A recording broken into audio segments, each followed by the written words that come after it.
जय हिंद दोस्तों। हम आया जय हिंद इंग्लिश क्लासेज निर्मली।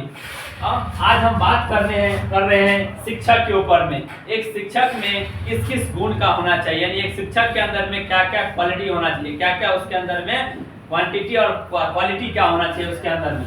शिक्षक का अर्थ होता है वो शिखर तक ले जाने वाला, यानी एक शिक्षक हम सभी बच्चों को, हम सभी स्टूडेंट को ये बहुत ही आगे एक शिखर तक ले जाना चाहता है। वो चाहता है कि जहाँ तक हम हैं हम वहीं तक नहीं रहे, हम अपने बच्चे को जहाँ तक हमको संभव होगा वहाँ तक ले जाएं। फर्स्ट से अर्थ होता है क्षमा की भावना रखने वाला। एक शिक्षक के पास हर एक बच्चे को देखने का लिए एक ही दर्पण होते हैं, क्योंकि वह सभी को एक ही दर्पण में देखते हैं। वह किसी से न दो गुण रखते हैं, न किसी से कोई दोष रखते हैं, उसके लिए सब बराबर है।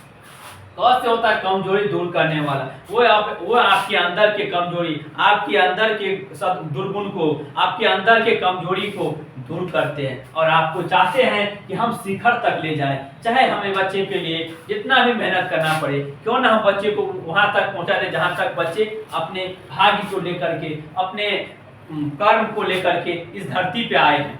और आज उसी शिक्षक के बारे में हम एक छोटा सा कविता के माध्यम से आप लोगों को बताना चाहेंगे ये शिक्षक क्या होते हैं। एक मूर्तिकार का नाम आप लोग सुने होंगे।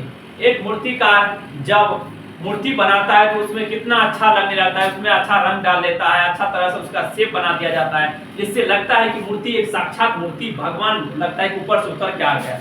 बस हम सभी शिक्षक वही एक बच्चे को रंग भरते, वही हम सभी शिक्षक एक बच्चे में वो गुण, वो दोष निकाल करके साइड कर देते हैं और उसमें अच्छाई, उसमें बुराई से लड़ने की ताकत भर देते हैं। एक मूर्तिकार थे जो जगह जगह चल करके मूर्ति बनाते थे। एक दिन वह जब रास्ते से जा रहा था तो उसे रास्ते में एक रोड के किनारे में पत्थर मिला, गिरा हुआ पत्थर था। उसने बोला उसका काम ही था मूर्ति बनाना। जिस तरीका से टीचर का काम होता है पढ़ाना, उसी तरीका से एक मूर्तिकार का काम होता है मूर्ति बनाना। वो अपना रास्ते से जाता था और मूर्ति बनाता था। जब वो रास्ते में देखा कि पत्थर गिरा हुआ था तो उसने सोचा कि इस पत्थर को क्यों न मूर्ति बना दे, जिससे कि उसके अंदर में न पूरा कचरा फेंके आदमी, न इसके अंदर में पूरा कचरा फेंके, न इसके अंदर में धूल कण पहुंचे। उसने उस पत्थर से कहा कि सुनो ना, मैं तुमको पत्थर से एक मूर्ति का शेप बना देते हैं।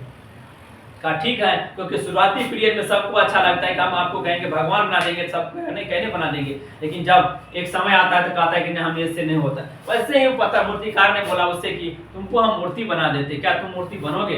कहा ठीक है बनेंगे, काहे नहीं। किसी को कहा जाता है कि मूर्तिकार कहेंगे आपको कि मूर्ति बनेंगे, तो कहेंगे हाँ बनेंगे।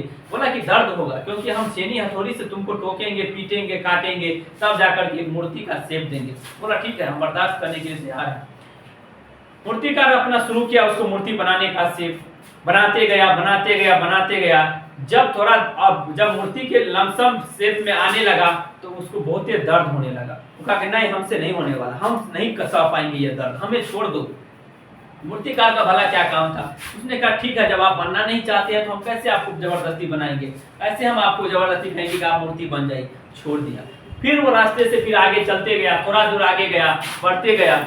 एक जगह और गया तो वहां उसे एक मूर्ति पत्थर मिला रास्ते के किनारे में। उसने उससे भी पूछा क्या तुम मूर्ति बनोगे? हम मूर्ति तुमको बना देंगे। बोला ठीक है बना दीजिए। कहा कि नहीं, इससे पहले हम किसी को मूर्ति बनाए थे, बनाना शुरू किए थे। लास्ट तक जाते जाते उसने उसको कहा कि नहीं, हमसे नहीं होगा, और उस चीज को वो छोड़ दिया। तो तुम तो ये काम नहीं करोगे, तुम तो बर्दाश्त करोगे ना? तो हाँ बिल्कुल करेंगे, काहे नहीं करेंगे बर्दाश्त, जब आप हमको मूर्ति बना देंगे तो हम काहे नहीं बर्दाश्त करेंगे इस काम को।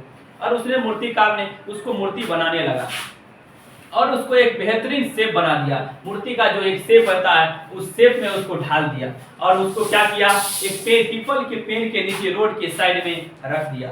जब आने जाने वाला पथिक, आने जाने वाला राही उसको देखता था तो अरे यहाँ तो मूर्ति निकल गया। और वो क्या करता था, वहां पर अपनी रुक करके और उस मूर्ति को पूजा करता था। और जो पहले वहां पे था उसको, जो पहले मूर्ति नहीं बना था उसको वहां जाकर के मूर्ति के बगल में रख दिया गया। और जो आदमी आता था पूजा करने के लिए वो वहां पे क्या करता था, मूर्ति भगवान को पूजा कर लेता था और लेकर के पत्थर, नारियल का जो उसके पास नारियल था, नारियल को उस जो साइड में रखा हुआ पत्थर था उस पर जाकर के पटक देता था और उसको भांग करके भगवान के ऊपर में उसका नारियल का रस चढ़ाया जाता था। यह दुनिया, इस कहानी से हम आपको यही बताना चाहते हैं, ये दुनिया इसी तरीका से पत्थर पर जिस तरीका से जो उसको मूर्ति बनाना चाहा लेकिन मूर्ति नहीं बना, उसको दुनिया का ठोकर सहना पड़ा, यानी दुनिया उसको पत्थर पर पटकते पटकते जीवन भर पटकते रहा।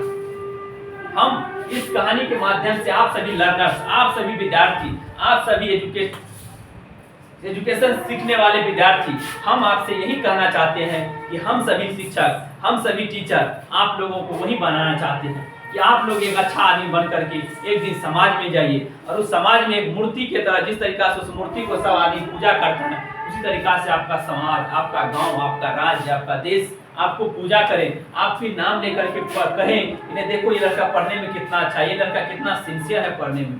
हम सभी शिक्षक वही चाहते हैं कि मेरे बच्चे, मेरे विद्यार्थी आज इस स्टेप को छोड़ करके अपना एक नया स्टेप, नया रूप धारण करे, जिससे कि ये समाज में उसका नाम, प्रतिष्ठा, इज्जत और मान सम्मान अपना भी बने और अपने पिताजी का भी बने और अपने माता पिता की भी नाम बने। इस दौरान हम आपको डांटते, फटकारते, मारते, पीटते हैं, क्यों? क्योंकि हम जब तक आपको गाइडेंस नहीं करेंगे, जब तक हम मारेंगे, पीटेंगे, आपको नहीं बुरा भला कहेंगे, आप नहीं पढ़ पाइएगा, क्योंकि आपको लगता रहता है हमें सब कुछ आता है, बट हमें पता है कि आपको कितना आता है। इस चीज के लिए हम आपको हमेशा डांटते, फटकारते रहते, मारते, पीटते रहते हैं। ये छोटा सा मेरे तरफ से संदेश था। इस टीचर्स डे को हम एक सोचे कि छोटा सा संदेश दे करके आप लोगों, आप सभी लर्नर्स, आप सभी शिक्षार्थी को सजग करें कि आप समाज के लिए एक दर्पण है, आप समाज के लिए एक आईना है, इस आईना को देख करके समाज चलता है। इसीलिए आप प्लीज, आपसे हम लास्ट में हाथ जोड़कर विनती करते हैं, कृपया आप अपने मम्मी पापा, अपने समाज, अपने गांव, अपने देश, अपने राज्य का नाम रोशन करें। जहां तक हम सभी शिक्षक का जिम्मेदारी है, बिल्कुल हम लोग निभाएंगे और हमको जहां तक आपको मजबूरी, जहां तक आपको सहायता करना पड़ेगी, बिल्कुल हम करेंगे। जय हिंद क्लास, थैंक यू।